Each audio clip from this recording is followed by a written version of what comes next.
দুলা ভাই চাকরি ভেবে দিবার আইছি, সহজ সহজ প্রশ্ন করেন আমারে।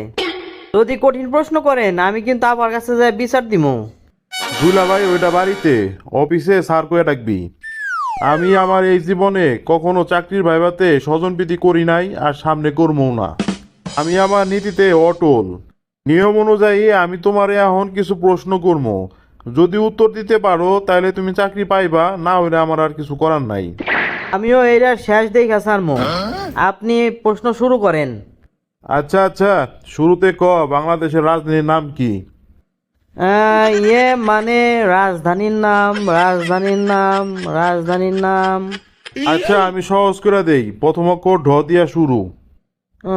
ডতে তো ডেমরা। জি স্যার, আমাগো রাজধানীর নাম ডেমরা। বুঝছি তুই কতটুকু পারবি। আচ্ছা আমি আর একটু সহজ করে দেই, লাস্ট হইতেছে কয়াকারের কা।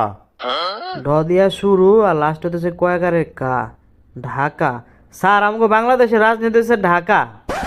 আমি পারছি স্যার, দ্বিতীয় প্রশ্ন করেন।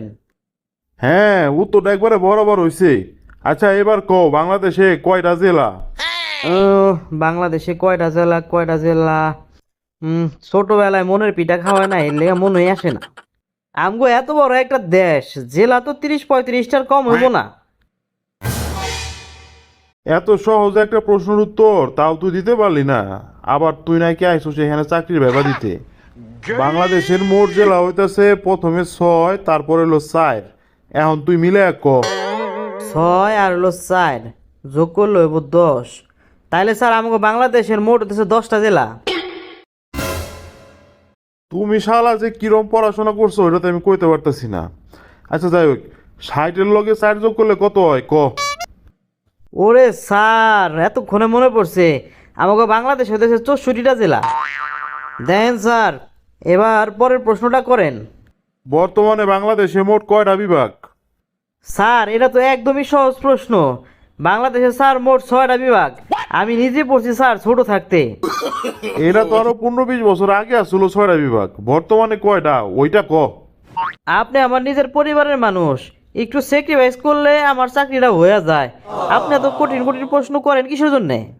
আমি তো তোর এখানে অনেক সহজ প্রশ্নই করতেছি। তুই যদি অন্য কোনো জায়গায় ভাইবা পরীক্ষা দিবার যাস, তোরে এর সাথে অনেক বেশি হার্ড প্রশ্ন করব। তুই ওইগুলার উত্তর দিবি কেমনে? বর্তমানে বাংলাদেশের মোট বিভাগের সংখ্যা 8টি। যাই না রাখ। মানুষ ইন্টারভিউ দিতে আসার আগে শিখা আসে, আর তুই হইতেছিস উল্টা, ইন্টারভিউ দিবার আইসা শিখা যাইতেছোস। এটা হইতেছে তোর জীবনের এক ধরনের বাস্তব অভিজ্ঞতা।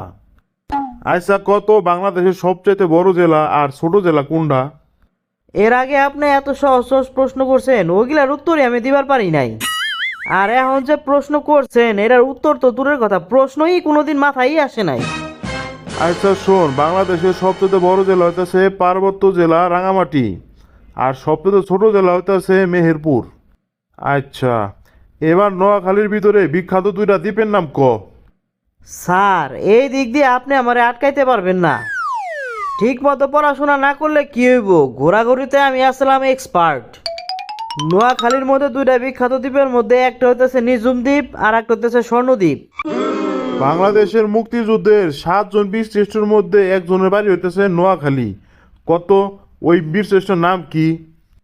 আহারে স্যার, পড়ালেখা আমি ঠিক মতো করি নাই সেটা আমি মানি, কিন্তু স্বাধীনতার যুদ্ধে যারা শহীদ হয়েছে 7জন বীরশ্রেষ্ঠ, তাকে খবর স্যার আমি ঠিকই রাখি।